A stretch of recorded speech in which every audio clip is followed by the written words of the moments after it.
आप सभी को मेरा नमस्कार। आप सबका फिर से स्वागत है मेरे चैनल में।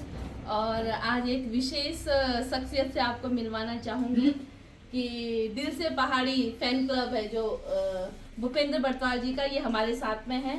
और बहुत ही अच्छे कलाकार हैं, उम्दा कलाकार है, उम्दा फोटोग्राफर है। और आज का जो पूरा व्लॉग हम लोग बनाएंगे, एक बहुत ही स्पेशल चीज़ है। वो जितनी जिज्ञासा मेरे मन में है, मुझे पता है कि उतने ही आप लोग भी उस चीज़ को जानने के लिए एक्साइटेड होंगे। और जब उसका नाम आप सुनेंगे तो फिर आपको भी बहुत कौतूहल रहेगा कि क्या ऐसी जगह कौन सी है या ऐसा क्या है व्लॉग में। तो मैं अभी इस चीज़ को सरप्राइज़ रखूँगी, आप हमारे साथ बने रहिए। और आज हम जा रहे हैं देहरादून, और देहरादून हम कहाँ जा रहे हैं वो आपको वहाँ पहुँच करके बताएंगे। तो चलते हैं।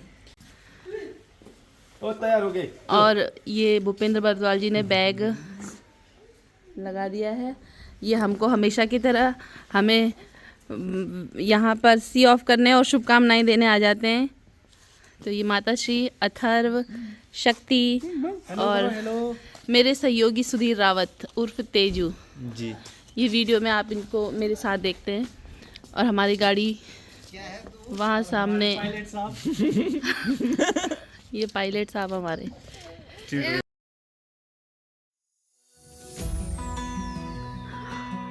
देहरादून में जहाँ तक मौसम की बात है तो आजकल सुबह के टाइम बहुत कोहरा लग रहा है यहाँ पर।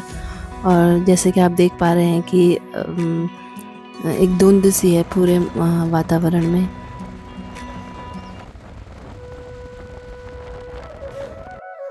देहरादून जाने वाले रास्ते में ये मणिमाई मंदिर है, बहुत ही प्रसिद्ध मंदिर है। और यहाँ पर देहरादून आते जाते हुए लोग देखते होंगे कि हर तीसरे दिन यहाँ पर भंडारे का आयोजन होता है। ये यहाँ की रक्षक देवी भी है। और ये हम पहुँच चुके हैं आज की डेस्टिनेशन पर। आप देख पा रहे हैं कि ये प्रसार भारती है, प्रसार भारती का जो मेन कार्यालय है। तो आज यही आपके लिए सरप्राइज़ था। और ये हम रिकॉर्डिंग रूम की तरफ बढ़ते हुए, ये स्टूडियो है। और ये अनिल भारती जी हैं जो यहाँ के एग्जीक्यूटिव हेड हैं।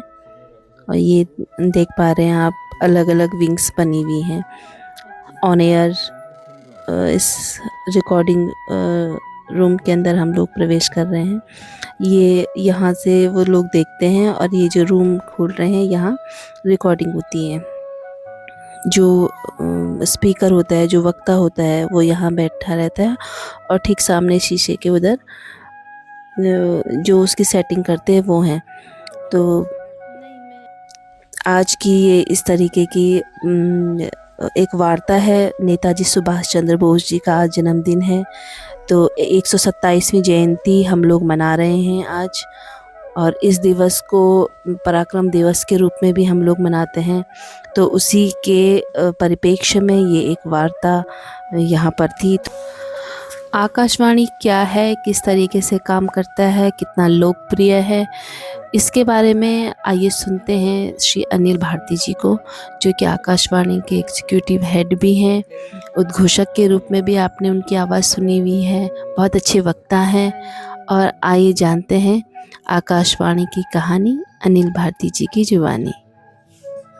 आकाशवाणी अपनी गरिमा के अनुरूप लगातार आज भी उसी तरह से कार्य कर रहा है। आकाशवाणी की एक अलग परंपरा रही है। सांस्कृतिक, आर्थिक, राजनीतिक, खेल, स्वास्थ्य, महिला सशक्तिकरण जैसे विषयों को लेकर आकाशवाणी आज भी लगातार उसी तरह से अपने कार्यक्रम तैयार कर रहा है और लोगों तक पहुंच रहा है। आकाशवाणी के समाचारों की जो गुणवत्ता है, उसकी जो क्रेडिबिलिटी है, पहले से और आज तक उसी तरह से कायम है। हमारे समाचारों का लोग इंतज़ार करते हैं, और ऐसा भी कहा जाता है कि लोग हमारी समाचारों के समय से अपनी घड़ियां मिलाते हैं। ये बदस्तूर जारी है।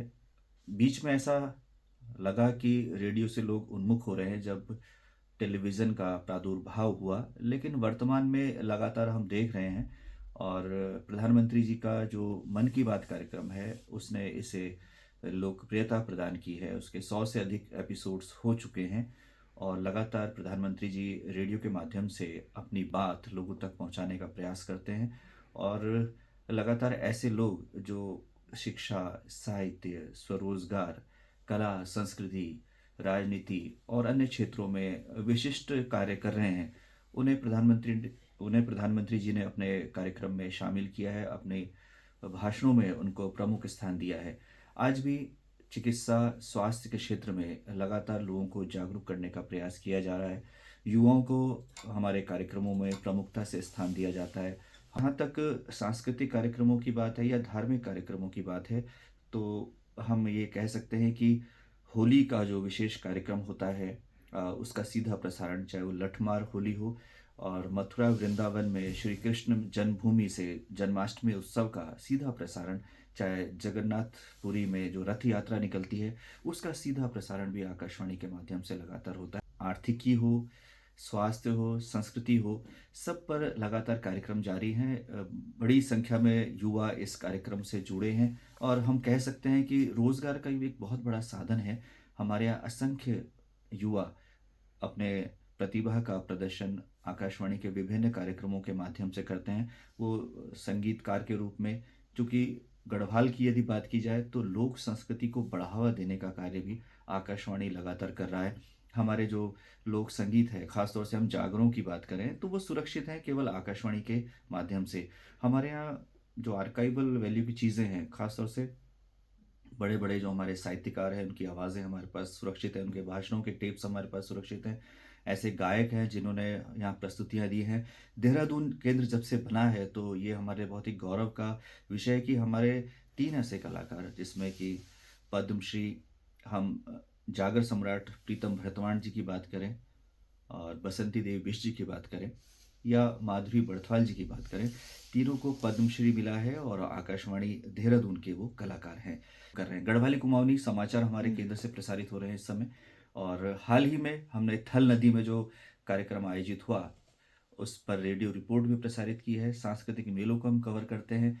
हम यदि उत्तराखंड की बात करें तो एक बहुत महत्वपूर्ण कार्यक्रम जो महाकुंभ होता है हरिद्वार में, उसको हम कवर करते हैं। नंदा देवी यात्रा को पूरा कवर किया जाता है और जहाँ तक राष्ट्रभक्ति की बात हो तो IMA की जो पासिंग आउट परेड है उसका सीधा प्रसारण भी आकाशवाणी देहरादून द्वारा लगातार किया जा रहा है और ये कार्य लगातार किया जाता रहेगा।